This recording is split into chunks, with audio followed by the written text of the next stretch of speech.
21 বছৰ বয়সত তই কি কৈছ তই জুবিন গাৰ্গক চিনি নাপাও 100% চিনি নাপাও ন নাপাও এটা মদাহী এটা ফটুৱাই মঞ্চত উঠি পেলাই যি মদ খাই পেলাই মাতলামি কৰে তই ৰাজীৱ খদিয়াৰ কথা কৈছ ৰাজীৱ দাৰ কথা কৈছ হয়নে ৰাজীৱ দাৰ গান কেইটামানৰ কথা কৈছ কি গান শুনিছ ৰাজীৱ দাৰ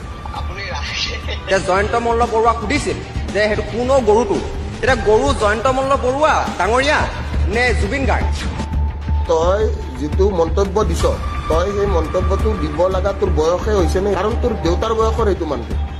মদাহী ফাটলামি জুবিন গাৰ্গ এতিয়া কিন্তু ৰাইজে ভৰিতলৰ ধূলিকণা বুলি নভবা হৈছে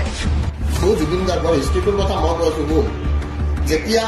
আলফাৰ লগত আগতে কনভাৰচেশ্যন কৰিছিলে আমাৰ অসম গভৰ্ণমেণ্টে তেতিয়া জুবিন দাহঁতে কথা পাতাই দিছে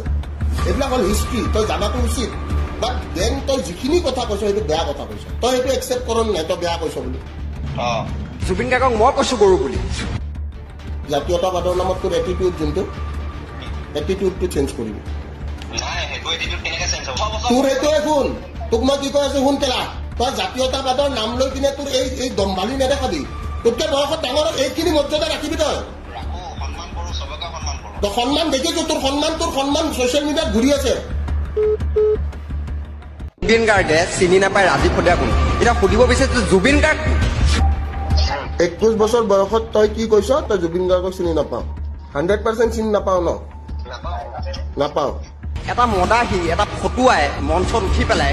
যি মদ খাই পেলাই মাতলামি কৰে তই ৰাজীৱ খদিয়াৰ কথা কৈছ ৰাজীৱ দাৰ কথা কৈছ হয়নে ৰাজীৱ দাৰ গান কেইটামানৰ কথা কৈছ কি গান শুনিছ ৰাজীৱ দাৰ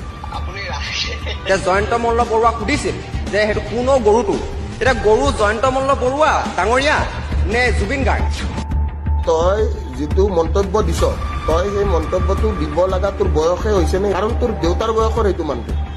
মদাহী ফাটলামি জুবিন গাৰ্গ এতিয়া কিন্তু ৰাইজে ভৰিতলৰ ধূলিকণা বুলি নভবা হৈছে জুবিন গাৰ্গৰ হিষ্ট্ৰীটোৰ কথা মই কৈছো শুন যেতিয়া আলফাৰ লগত আগতে কনভাৰচেশ্যন কৰিছিলে আমাৰ অসম গভৰ্ণমেণ্টে তেতিয়া জুবিন দাহঁতে কথা পাতাই দিছে এইবিলাক হ'ল হিষ্ট্ৰী তই জানাটো উচিত বাট দেন তই যিখিনি কথা কৈছ সেইটো বেয়া কথা কৈছ তই সেইটো একচেপ্ট কৰ নাই তই বেয়া কৈছ বুলি জুবিন গাৰ্গক মই কৈছো গৰু বুলি জাতীয়তাবাদৰ নামত তোৰ এটিটিউড যোনটো এটিটিউডটো চেঞ্জ কৰিবি